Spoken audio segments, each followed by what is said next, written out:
Mayong aga sa inyo mga day. Ilabi na gid sa nagalantaw sang akon nga video dira sa may US. Tani, kamo naman ang ara sa maayo nga kahimtangan. Madamo yung salamat sa inyo pagsuporta kag paglantaw pirmi sang akon nga mga videos. Bawo mga day, sa akong Facebook may nagpost. May ara siya ko ng mga friends nga wala gid naga-like sa iya nga mga pictures. May ara siya friends nga wala gid naga-comment sa iya nga mga post. Siling ko daw ako, gid. Gani ko, no? Ang tanan nga mga wala labot, ipang-delete ya. Wow! Pinsara ko lang, go! Ipang-delete. Kaya ako mismo, wala man ko labot. Pero antes mo ko madilitan, tani makita mo nga video, ka-explicar ko di, kung nga wala ako yung nag-like sa mga post. Sa tudtod nga istorya, day, wala ako yung labot sa inyo yung mga ginapang post. Post ka mo ako ni kamo nagkadto. Post ka mo sang inyong ginbakal nga bago. Post ka mo sang inyong ginakaon. Nag-check-in sa amo sini. Wala ako labot. Post ka mo kay ma-post man ko ya. Respeto gamay. Respetuhay kita.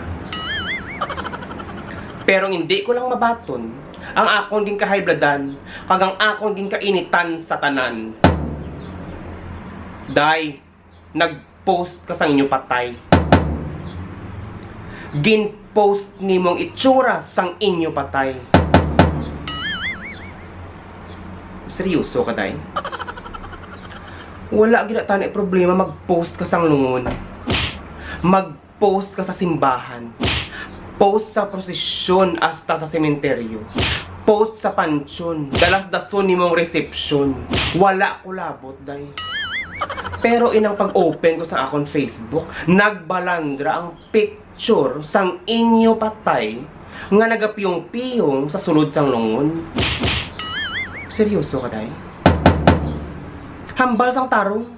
Anong gusto ni mo matabo pagkatapos ni mo na-post? Nga ako ang mapatay tungod sa nervyos?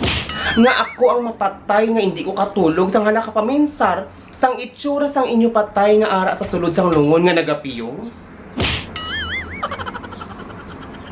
Hindi tananday dapat i-post.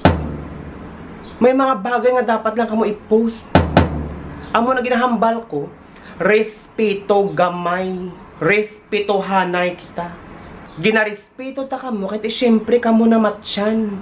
Pero tani, respetohon nyo man kami nga mga buhi, linti.